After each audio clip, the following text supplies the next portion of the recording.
Hello student, स्वागत है आपका जीएस क्लासेस में। मैं हूँ आस्विकता और मैं आज के इस वीडियो में लेकर के आई हूँ भारत का भौगोलिक विभाजन। जैसे कि हमारा पहला जो वीडियो था वो था भारत का परिचय, कि भारत में कितने राज्य हैं, भारत की सीमा रेखाएं कितने देशों के साथ मिलती हैं, स्थलीय सीमा कितनी है और समुद्री तट से जो लगी सीमाएँ हैं कितनी हैं। और आज का हमारा जो टॉपिक है वो है भारत का भौगोलिक विभाजन। ठीक है, तो आइए स्टार्ट करते हैं भारत का भौगोलिक विभाजन। सबसे पहले भारत को भौगोलिक रूप से 5 भागों में बांटा गया। कितने भागों में बांटा गया? भारत को भौगोलिक रूप से 5 भागों में बांटा गया है। मैं जितना बोलती जा रही हूँ उसका आप नोट्स बनाते रहिएगा। ठीक है, बांटा गया है। हमारे टॉपिक का नाम है भारत का भौगोलिक विभाजन और उसके बाद लिखिएगा भारत को भौगोलिक रूप से 5 भागों में बांटा गया। अब मैं आप 5 भाग बता देती हूँ कौन कौन से हैं। पहला, उत्तर भारत का हिमालयी क्षेत्र। ठीक है, उत्तर भारत का हिमालयी क्षेत्र। ठीक है, और दूसरा हो गया उत्तर का मैदान एवं मरुस्थल। उत्तर का मैदान एवं मरुस्थल। और हमारा तीसरा है प्रायद्वीपीय पठार। हमारा तीसरा है प्रायद्वीपीय पठार। और हमारा नेक्स्ट है द्वीपीय समूह एवं तटीय। द्वीपीय समूह एवं तटीय मैदान। ठीक है, ये हमारे जो हैं भौगोलिक विभाजन जो है हो गया। अब नेक्स्ट देखते हैं। सबसे पहले उत्तर भारत का हिमालयी क्षेत्र। ठीक है, जो कि जैसे कि हमारा जो पहला टॉपिक था उसको मैं बता दूं, उत्तर भारत का हिमालयी क्षेत्र। तो आप इसको लिखते रहिएगा, मैं जैसे जैसे बोल रही हूँ। सबसे पहले एक इस हेडिंग में लिखिएगा उत्तर भारत का हिमालयी क्षेत्र में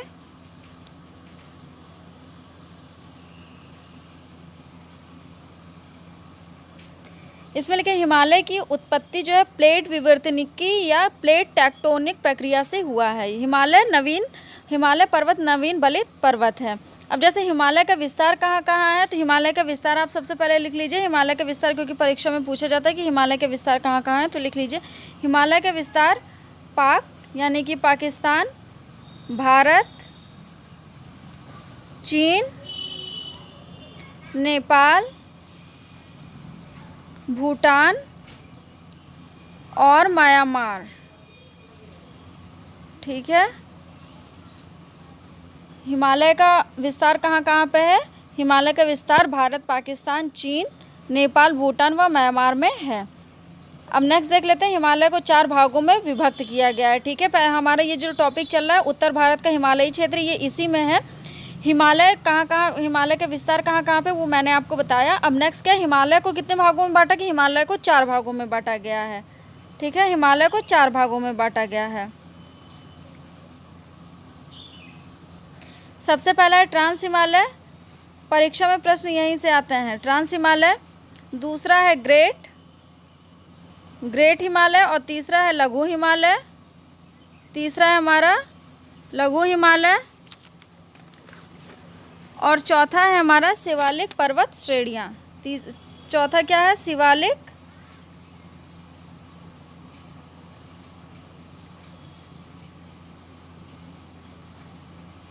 पर्वत श्रेणियाँ। ठीक है, तो ये 4 भागों में हिमालय विभक्त है। 4 भाग एक बार फिर से देख लीजिए आप। सबसे पहला है ट्रांस हिमालय, नोट करते चलिएगा। ट्रांस हिमालय लिख दे रही हूँ मैं यहाँ पे। पहला हो गया है ट्रांस हिमालय। दूसरा है आपका ग्रेट हिमालय।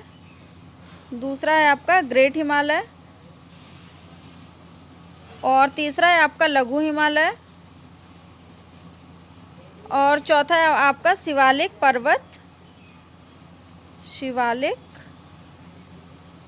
पर्वत की श्रेणियाँ। ठीक, अब देख लीजिए ट्रांस हिमालय क्या है। ट्रांस हिमालय के बारे में मैं आपको बता दूं। ट्रांस हिमालय की उत्पत्ति सर्वप्रथम हुई, अर्थात यह उपयुक्त 4 सबसे प्राचीन हिमालय हैं। ट्रांस हिमालय की उत्पत्ति जो है सबसे पहले हुई थी। ठीक है, देखिए ट्रांस हिमालय में कौन कौन से पर्वत आते हैं वो देख लीजिए। इसको आप नोट डाउन कर लीजिएगा। ट्रांस हिमालय हेडिंग डालिएगा, ट्रांस हिमालय। और इसमें जो पर्वत श्रेणियाँ आती हैं वो लिख लीजिए। ट्रांस हिमालय में पर्वत श्रेणियाँ जो आती हैं, काराकोरम, काराकोरम पर्वत। नेक्स्ट हो गया लद्दाख, लद्दाख पर्वत। आपका तीसरा हो गया जास्कर, तीसरा हो गया आपका जास्कर पर्वत। ठीक है। भारत सबसे ऊंची चोटी, जो भारत की सबसे ऊंची चोटी वो गॉडविन आश्रम यानी कि K2 है। ठीक है, जो कि काराकोरम पर्वत पर स्थित है। इसकी मीटर, ये इसकी लंबाई है 8611 किलोमीटर, सॉरी किलोमीटर नहीं, 8611 मीटर इसकी लंबाई है, जो कि काराकोरम पर्वत पे है। अब एक बार ट्रांस हिमालय के बारे में फिर से समझ लीजिए। ट्रांस हिमालय पे कौन कौन सी पर्वत है, पर्वत श्रेणियाँ, तो काराकोरम पर्वत, लद्दाख पर्वत और जास्कर पर्वत स्थित है। कहाँ पे, ट्रांस हिमालय पे। भारत की सबसे ऊंची चोटी कौन सी है, तो भारत की सबसे ऊंची चोटी गॉडविन ऑस्टिन है, जो जिसकी लंबाई 8611 मीटर है, जो कि काराकोरम पर्वत पर स्थित है। अब नेक्स्ट देख लेते हैं हम ग्रेट हिमालय। ग्रेट हिमालय को ही ग्रेट हिमालय या बृहद हिमालय भी कहते हैं। ग्रेट हिमालय या बृहद हिमालय भी इसे कहते हैं। तो इसके बारे में देख लीजिए। इस हिमालय को हिमाद्री भी कहा जाता है, इस हिमालय को हिमाद्री भी कहा जाता है। इसे आप नोट डाउन करते रहिएगा स्टूडेंट, और जो भी ना आपको समझ में आएगा वो आप कमेंट बॉक्स में लिख करके बताइएगा। और चैनल को लाइक और सब्सक्राइब करना मत भूलिएगा। सब्सक्राइब करने के बाद बेल आइकन को ज़रूर प्रेस कर दीजिएगा, जिससे आने वाली जितनी भी वीडियो हैं उसका नोटिफिकेशन आप तक पहुंच सके। चलिए आइए देख लेते हैं ग्रेट या बृहद हिमालय। ठीक है, ग्रेट या बृहद हिमालय को हिमाद्री भी कहा जाता है।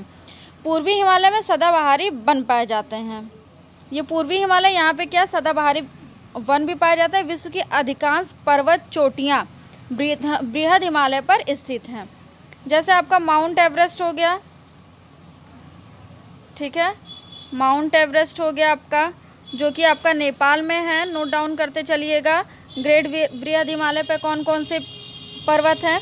दूसरा हो गया आपका कंचनजंगा, कंचनजंगा। ये देखिएगा, ये इन सबसे प्रश्न 100% श्योर है कि आते ही आते हैं। प्रीवियस ईयर का मैंने पेपर अपलोड कर दिया है, उसको आप देख लीजिएगा कि प्रश्न इसमें से पूछे ही गए हैं।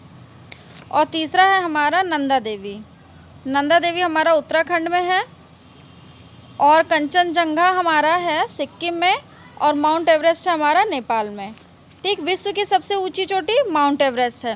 देखिए भारत की सबसे ऊंची चोटी कौन सी है, तो वो गॉडविन आश्रम K2 है, जो कि काराकोरम पर्वत पर स्थित है, ट्रांस हिमालय। सेकंड है हमारा विश्व की सबसे ऊंची चोटी कौन सी है, तो विश्व की सबसे ऊंची चोटी कौन सी है आपकी, माउंट एवरेस्ट है, जो कि नेपाल में है। अब नेक्स्ट देख लेते हैं लघु हिमालय। नेक्स्ट देख लेते हैं लघु हिमालय।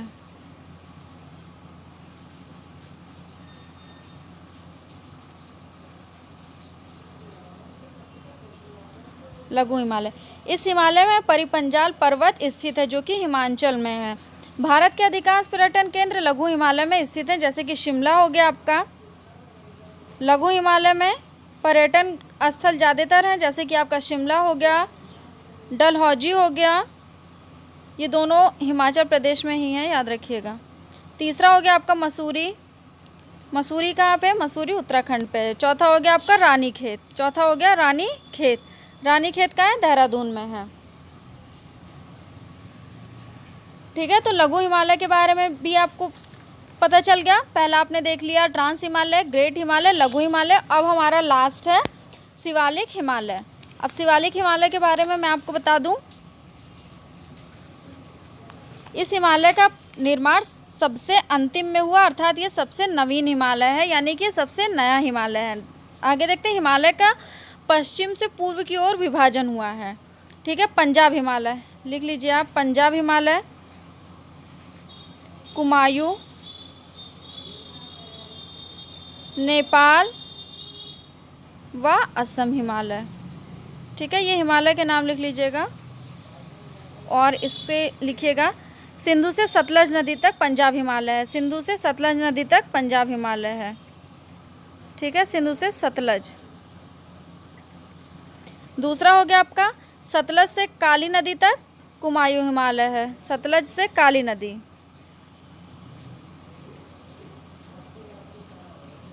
सतलज से काली नदी तक आपका कुमायूं हिमालय है। तीसरा आपका नेपाल हिमालय, नेपाल हिमालय काली नदी से तीस्ता नदी तक है, ठीक है। और हमारा लास्ट हो गया जो कि असम हिमालय है, तो आपका असम हिमालय तीस्ता से ब्रह्मपुत्र तक फैला है। अब मैं एक बार रिवीजन आपको करवा देती हूँ कि आपको याद हो जाए, वरना आप कंफ्यूज रहेंगे। तो देखिए, आज का जो हमारा टॉपिक था ये भारत का भौगोलिक विभाजन था। इसमें मैंने आपको क्या बताया, भारत को भौगोलिक 5 भागों में बांटा गया है, ठीक है, 5 भागों में बांटा गया है। पहला मैंने बता दिया था उत्तर भारत का मैदान, उत्तर भारत का हिमालयी क्षेत्र। दूसरा मैंने बता दिया था उत्तर भारत का उत्तर का मैदान एवं मरुस्थल। तीसरा मैंने आपको बता दिया था प्रायद्वीपीय पठार, और चौथा मैंने बताया था द्वीपीय समूह एवं तटीय मैदान। ये आप लोगों ने नोट कर लिया होगा। अब मैंने इसके बाद क्या बताया था, इसके बाद बताया था उत्तर भारत का हिमालयी क्षेत्र, यानी कि जो हमारा पहला टॉपिक था इसमें उत्तर भारत का हिमालयी क्षेत्र, उत्तर भारत का हिमालयी क्षेत्र। अब इसमें मैंने क्या आपको बताया था, तो जैसे हिमालय का विस्तार भारत, पाकिस्तान, चीन, नेपाल, भूटान व म्यांमार में है। नेक्स्ट, हिमालय को 4 भागों में विभक्त किया गया है। इसका विस्तार आप देख लीजिएगा कौन कहाँ से कहाँ तक है। और हिमालय को 4 भागों में विभक्त किया गया, ट्रांस हिमालय, ग्रेट हिमालय, लघु हिमालय और शिवालिक हिमालय, ठीक है, शिवालिक पर्वत श्रेणियाँ या शिवालिक हिमालय। अब मैंने आपको बता दिया था ट्रांस हिमालय में कौन कौन से पर्वत आते हैं, ग्रेट हिमालय या बृहद हिमालय में कौन कौन से पर्वत आते हैं, लघु हिमालय और मैंने आपको बता दिया था शिवालिक पर्वत श्रेणियाँ। ये हमारा चारों पूरा हो गया था। अब देख लेते हैं कि हिमालय का विभाजन वर्षा के आधार पर, हिमालय का विभाजन वर्षा के आधार पे यानी कि बारिश के आधार पे, ठीक है, वर्षा के आधार पे,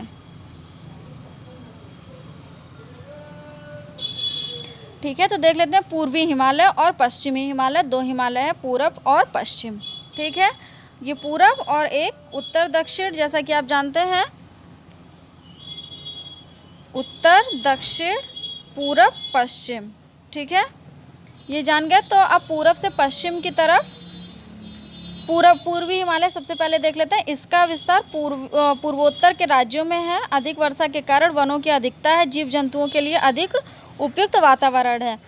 इस क्षेत्र में सर्वाधिक जैव विविधता पाई जाती है। भारत के 2 हॉट स्पॉट इसी में स्थित हैं। अब भारत के 2 हॉट स्पॉट कौन है वो आप बताएंगे। ये कोविड-19 से रिलेटेड हॉट स्पॉट मत बताइएगा, ठीक है, कोविड-19 से रिलेटेड हॉट स्पॉट मत बताइएगा। इस क्षेत्र के सर्वाधिक जैव विविधता जहाँ पाई जाती है वहाँ के 2 हॉट स्पॉट बताइएगा। नेक्स्ट देख लीजिए पश्चिमी हिमालय। इसका विस्तार जम्मू कश्मीर, हिमाचल और उत्तराखंड में। कम वर्षा के कारण जैव विविधता यहाँ कम पाई जाती है। ज़्यादा कहाँ पाई जाती है, अधिकता पाई जाती है पूर्वी हिमालय में, और कम कहाँ पाई जाती है, पश्चिमी हिमालय में, ठीक है। प्रायद्वीपीय भारत का पठार देख लेते हैं। प्रायद्वीपीय भारत का पठार,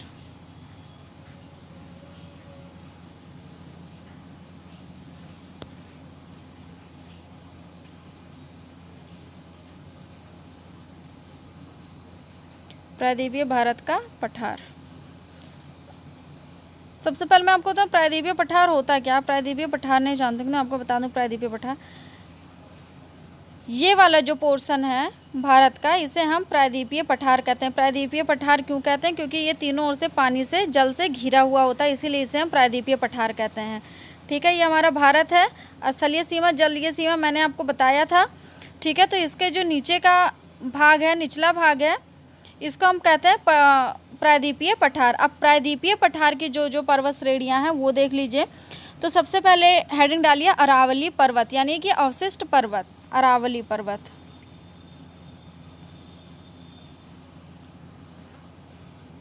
अरावली पर्वत। इसका विस्तार गुजरात, राजस्थान व दिल्ली में है। नोट डाउन करते चलिएगा, इसका विस्तार कहाँ पे है अरावली पर्वत का, तो इसका विस्तार गुजरात, राजस्थान व दिल्ली में है। नेक्स्ट देखिए, अरावली की सबसे ऊंची चोटी गुरु शिखर है, जो आबू पर्वत पर स्थित है। अरावली की सबसे ऊंची चोटी कौन सी है, तो गुरु शिखर है।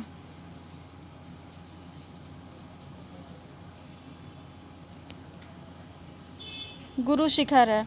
जो कि माउंट आबू पर स्थित है, जो आबू पर्वत पर स्थित है। सॉरी, माउंट नहीं, आबू पर्वत, आबू पर्वत पर स्थित है। यह पर्वत भारत की ही नहीं विश्व का सबसे प्राचीन पर्वत है। आबू पर्वत विश्व का सबसे प्राचीन पर्वत है। ठीक है, ये आप नोट डाउन कर लिए होंगे। नेक्स्ट देख लेते हैं सतपुड़ा पर्वत। ठीक है, सतपुड़ा पर्वत।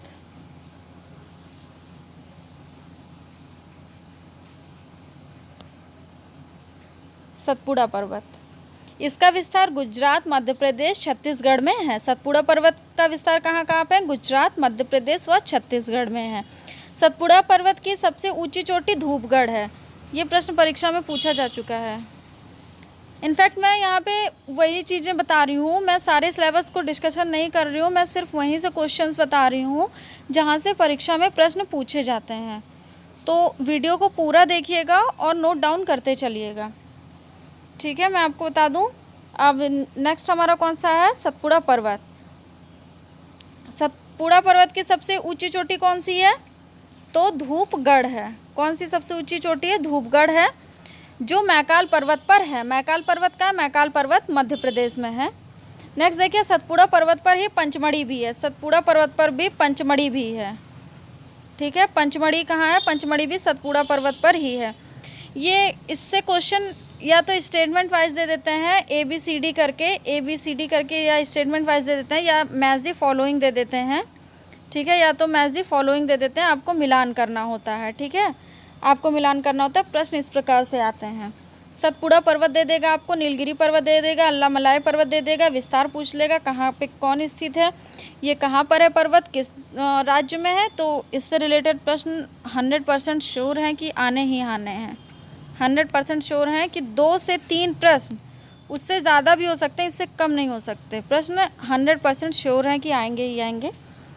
चलिए आगे देख लीजिए, नीलगिरी पर्वत। तीसरा हमारा कौन सा है? नीलगिरी। ये प्रायद्वीपीय भारत की मैं बता रही हूँ, प्रायद्वीपीय भारत के पर्वत। और प्रायद्वीपीय भारत कौन सा है? मैंने वो आपको बता दिया, जो भारत का निचला हिस्सा है उसे हम क्या कहते हैं? प्रायद्वीपीय भारत कहते हैं। क्योंकि प्रायद्वीपीय भारत किसे क्यों कहते हैं? क्योंकि वो तीनों ओर से जल से घिरा हुआ है।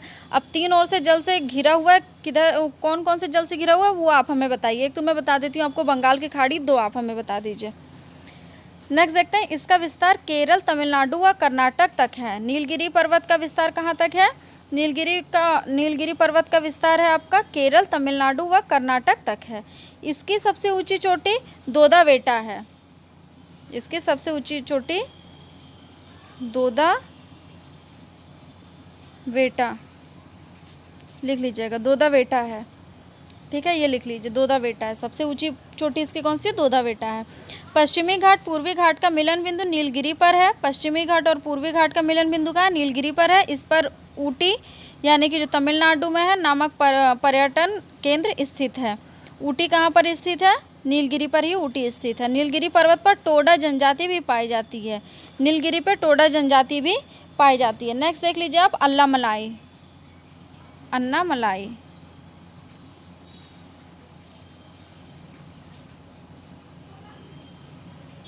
अन्नामलाई। नेक्स्ट टॉपिक डालिएगा, अन्नामलाई। इसका विस्तार केरल व तमिलनाडु में। विस्तार इसका कहाँ पे? केरल और तमिलनाडु में। सबसे ऊंची चोटी अनाईमुडी है, जो दक्षिण भारत की सबसे ऊंची चोटी है। दक्षिण भारत की सबसे ऊंची चोटी कौन सी है? अनाईमुडी है। ठीक है, मैं अनाईमुडी लिख देती हूँ।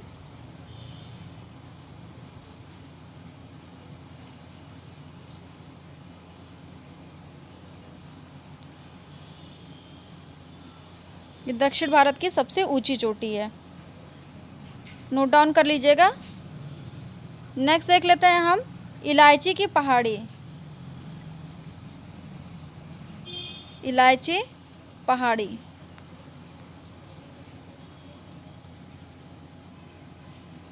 इसे कार्डोमोम पहाड़ी भी कहते हैं, जो कि केरल में स्थित है। इसी पहाड़ी पर सैनकोटा गेट स्थित है। ठीक है, इलायची की पहाड़ियाँ कहाँ स्थित हैं? इलायची की पहाड़ियाँ केरल में स्थित हैं। नेक्स्ट देख लीजिए, पश्चिमी घाट। नेक्स्ट देख लीजिए, पश्चिमी घाट। पश्चिमी घाट, ठीक है, पश्चिमी घाट को सह्याद्री पर्वत भी कहा जाता है। पश्चिमी घाट पर अधिक वर्षा के कारण सर्वाधिक जैव विविधता पाई जाती है। सर्वाधिक जैव विविधता वाला क्षेत्र केरल की शांत घाटी है। पश्चिमी घाट की सबसे ऊंची चोटी दोदावेटा है। ठीक है, पश्चिमी घाट मैंने आपको बता दिया, एक बार फिर से देख लीजिए। पश्चिमी घाट को सह्याद्री पर्वत भी कहा जाता है। पश्चिमी घाट में अधिक वर्षा के कारण सर्वाधिक जैव विविधता है। पश्चिमी घाट पे सबसे अधिक वर्षा होती है, सर्वाधिक वर्षा होता है, इसलिए इसे यहाँ सर्वाधिक जैव विविधता पाई जाती है।